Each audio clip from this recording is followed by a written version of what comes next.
2011 world cup India जीतता है और पूरा देश सिर्फ एक नाम को याद करता है, महेंद्र सिंह धोनी। वो धोनी जिसने वानखेड़े में आखिरी छक्का मारकर इंडिया को वर्ल्ड चैंपियन बना दिया। Finishes off in style. India lift the World Cup after 28 years. The parties start in the dressing room, and it's an Indian captain who's been absolutely magnificent in the night of the final. वो धोनी जिसके काम face पर पूरा देश भरोसा करता था, लेकिन बस 2 साल बाद वही धोनी जब आईपीएल में चेन्नई सुपर किंग्स की कप्तानी कर रहे थे, तब अचानक उन्हें नेशनल हीरो से मैच फिक्सर बनाने की कोशिश शुरू हो गई। और इस गंदी कहानी का सबसे बड़ा चेहरा था सुधीर चौधरी। 2013 के आईपीएल स्पॉट फिक्सिंग स्कैंडल का माहौल पहले से ही गर्म था। फैंस नाराज थे, मीडिया हर एंगल से मसाला खोज रहा था, और यहीं सुधीर चौधरी और उनकी जी न्यूज की टीम ने शुरू किया कैरेक्टर असैसिनेशन। डीएनए जैसे प्राइम टाइम शो में बैठकर बार बार कहा गया, धोनी का नाम पुलिस की इन्वेस्टिगेशन में है, धोनी से पूछताछ हो रही है, धोनी का रिश्ता बेटिंग से है। ना कोई प्रूफ, ना कोई डॉक्यूमेंट, ना कोई एविडेंस, सिर्फ प्राइम टाइम की सनसनी और टीआरपी की भूख। आज हम आपके सामने क्रिकेट के सटोरिये, सट्टा लगाने और लगवाने वाली बड़ी बड़ी हस्तियां और सट्टेबाजी की जांच को भी बट्टा लगाने वाले पूरे खेल का पर्दाफाश करेंगे। टीम इंडिया के कप्तान महेंद्र सिंह धोनी पर स्पॉट फिक्सिंग जांच में सवाल उठने लगे हैं। फिक्सिंग की जांच करने वाली मुद्गल कमेटी की रिपोर्ट में यह बात सामने आई है कि कुछ बुकीज ने धोनी का नाम भी लिया था। जांच रिपोर्ट के मुताबिक ये वही बुकीज हैं जिन्होंने गुरुनाथ मयप्पन से बातचीत की थी। रिपोर्ट के मुताबिक बुकीज ने राजस्थान और चेन्नई के मैच से पहले 140 रन तक बनाने की फिक्सिंग मयप्पन से की थी। फिक्सिंग करने वाले इन्हीं बुकीज की बातचीत में धोनी का नाम भी लिया गया है। इमेजिन कीजिए, जिस आदमी ने इंडिया को ट्रॉफी दिलाई, उसे लाइव टीवी पर सिटिंग कैप्टन होते हुए फिक्सर की तरह पेश कर दिया गया। धोनी ने उस वक्त पब्लिक में कुछ ज्यादा रिएक्ट नहीं किया, लेकिन अंदर से वो जानते थे उनकी इमेज पर यह बहुत बड़ा हमला है। Why is it that there is no voice from your side, being the Indian captain, the leader of Indian cricket at this point of time? Why is this silent? Next question. No, let him answer.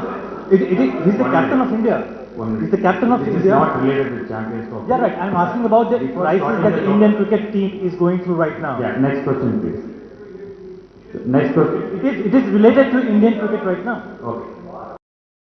और फिर आया वो फैसला जिसने इस कहानी को बदल दिया। धोनी ने 2014 में 100 करोड़ का डेफेमेशन केस ठोक दिया, सीधे मद्रास हाई कोर्ट में, और यहीं से शुरू हुआ धोनी वर्सेस सुधीर चौधरी। धोनी ने अपनी पिटीशन में साफ लिखा, ये सब एलिगेशंस झूठे हैं, फैब्रिकेटेड हैं और मेरी रेपुटेशन डेलिबरेटली खराब की जा रही है।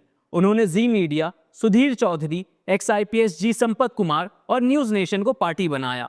हाईकोर्ट ने शुरुआत में ही धोनी को रिलीफ दिया, इंटरिम इंजंक्शन देकर मीडिया को रिस्ट्रेन किया कि वो आगे इस तरह की फॉल्स स्टोरीज ना चलाएं। लेकिन उसके बाद शुरू हुई डिलेइंग टैक्टिक्स। बार बार जी मीडिया की तरफ से वेग रिप्लाईज आए। जब धोनी के लॉयर्स ने 17 इंटेरोगेटरीज यानी सवाल भेजे, उनके क्लियर आंसर्स मांगे, तो जी मीडिया ने कह दिया ये वेक्सेशियस है, यानी परेशान करने वाला है, जबकि कोर्ट ने माना कि जी को जवाब देना पड़ेगा। लेकिन हर हियरिंग पर कुछ नया टेक्निकल ग्राउंड डालकर केस खींचा गया 11 साल तक।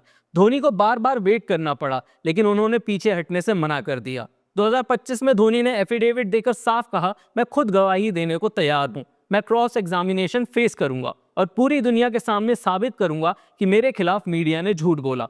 अगस्त 2025 में मद्रास हाई कोर्ट ने फाइनल ऑर्डर दिया कि अब और डिले नहीं होगा, ट्रायल शुरू होगा और धोनी की गवाही स्पेशल कमिश्नर द्वारा रिकॉर्ड की जाएगी सिक्योर लोकेशन पर, क्योंकि उनके फैंस की भीड़ को कंट्रोल करना मुश्किल होगा।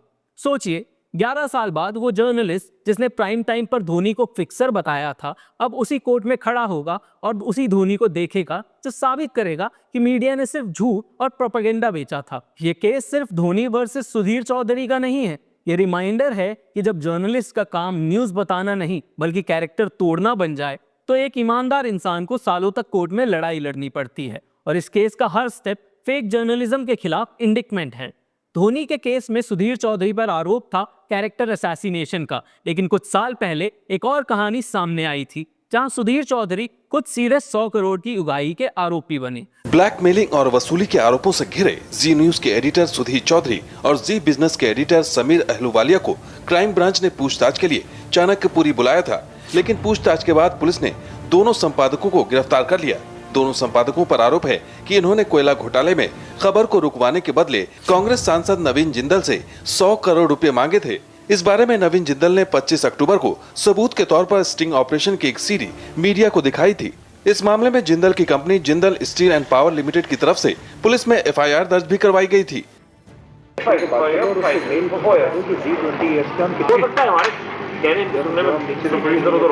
ये बता क्या है, ये इतनी बड़ी चीज है कि एकदम 20 का बता के कि भाई 20 करोड़ रुपए हैं, 5-5 करोड़ रुपए 4 साल, और आके फिर कहें जी 25 करोड़ रुपए 4 साल के। नहीं, मैं बता रहा हूँ क्या दिक्कत क्या है। साल था 2012। कोलगेट स्कैम देश भर में चर्चा का सबसे बड़ा मुद्दा था और उसी घोटाले में नवीन जिंदल और उनकी company Jindal steel and power का नाम बार बार लिया जा रहा था। अब इस माहौल में जी न्यूज ने लगातार नेगेटिव स्टोरीज चलानी शुरू की और फिर जिंदल के मुताबिक संदेश दिया गया, अगर 100 करोड़ की एडवर्टाइजिंग डील मिल जाए तो कवरेज बदल सकती है। ये सिर्फ एलिगेशन नहीं था, जिंदल ने खुद रिवर्स स्टिंग ऑपरेशन किया, कई मीटिंग सीक्रेटली रिकॉर्ड की और अक्टूबर 2012 में प्रेस कॉन्फ्रेंस करके पूरी रिकॉर्डिंग पब्लिक कर दी। वीडियो में साफ दिखा कि कैसे जी के रिप्रेजेंटेटिव्स डील ऑफर कर रहे थे, पैसा दो तो खबरें सॉफ्ट कर देंगे। इस खुलासे के बाद दिल्ली पुलिस ने एफआईआर दर्ज की और फिर अरेस्ट हुए सुधीर चौधरी और जी बिजनेस के एडिटर समीर अहलूवालिया। चार्जेस लगे एक्सटॉर्शन, क्रिमिनल कॉन्स्पिरेसी और फॉर्जरी के। इमेजिन कीजिए, एक नेशनल न्यूज चैनल का एडिटर, प्राइम टाइम फेस, अचानक एक्सटॉर्शन में जेल पहुंच गया। लेकिन सुधीर चौधरी और जी न्यूज ने नैरेटिव बदलने की कोशिश की।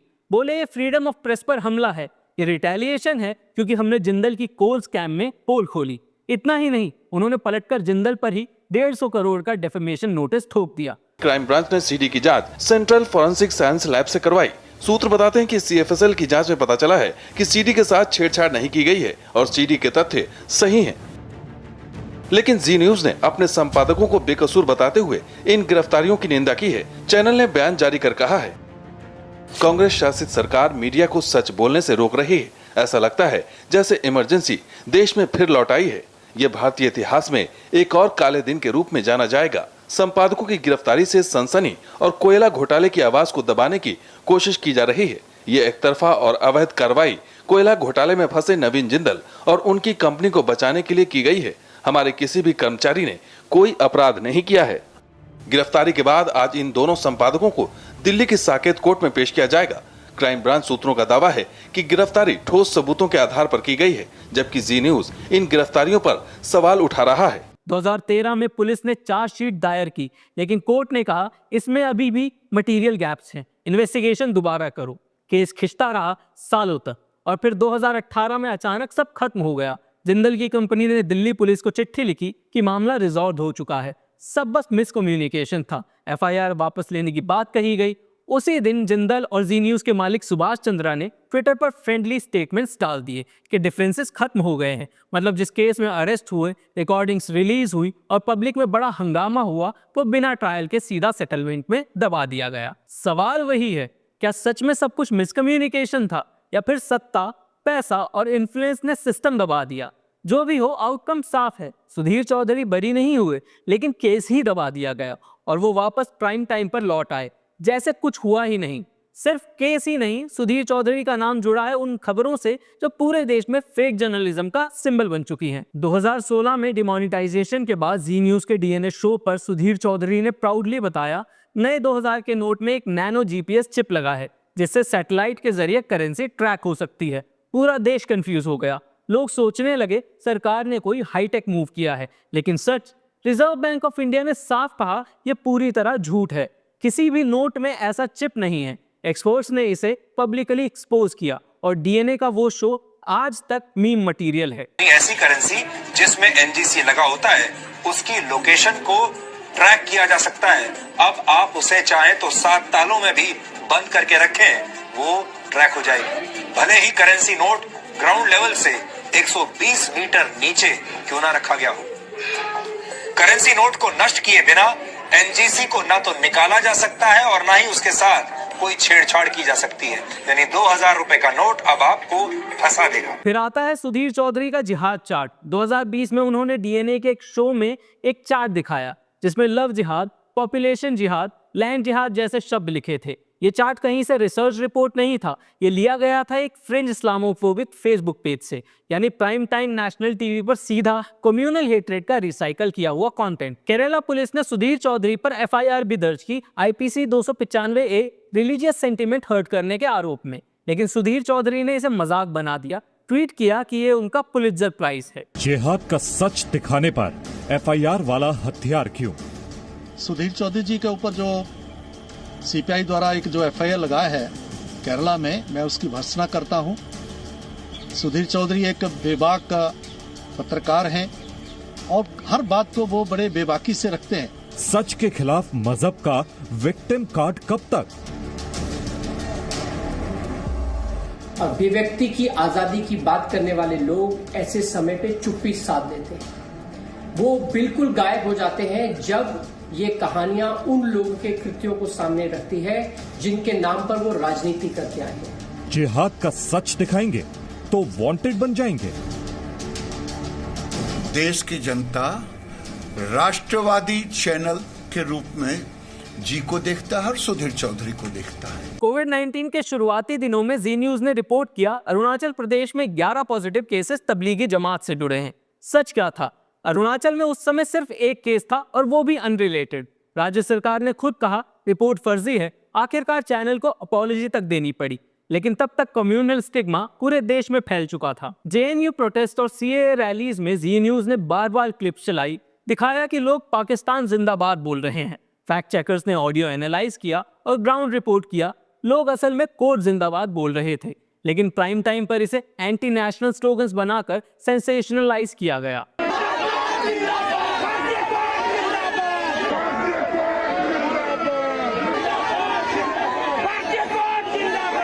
2019 में महुआ मोइत्रा की पार्लियामेंट स्पीच वायरल हुई थी, जिसमें उन्होंने फैशिज्म के 7 साइन गिनाए। DNA शो ने इसे प्लेजराइज बताकर स्मीयर कैंपेन शुरू कर दिया, लेकिन महुआ ने सोर्स कोट किया था हॉलोकॉस्ट म्यूजियम का पोस्टर, और जिस राइटर से कोट का कंपैरिजन किया गया उसने खुद कहा महुआ ने कुछ भी कॉपी नहीं किया, आरोप पूरी तरह झूठे हैं। तो साफ है सुधीर चौधरी का रिकॉर्ड सिर्फ कंट्रोवर्सीज का नहीं बल्कि फेक न्यूज, प्रोपेगेंडा और एक्सटॉर्शन एलिगेशन का है। एक तरफ धोनी जैसे नेशनल हीरो को मैच फिक्सर की तरह दिखाना, दूसरी तरफ इंडस्ट्रियलिस्ट से 100 करोड़ की उगाही के आरोप, और उसके बाद प्राइम टाइम पर बैठकर नैनो चिप वाले नोट, जिहाद चार्ट, पाकिस्तान जिंदाबाद जैसे झूठे स्टोरीज। ये है असली चेहरा जहां जर्नलिज्म एक प्रोफेशन नहीं बल्कि पावर और एजेंडा बेचने का बिजनेस बन चुका है। और ये सवाल सिर्फ सुधीर चौधरी से नहीं बल्कि हर उस सिस्टम से है जिसने ऐसे लोगों को 9 बजे रात को TRP का राजा बना दिया।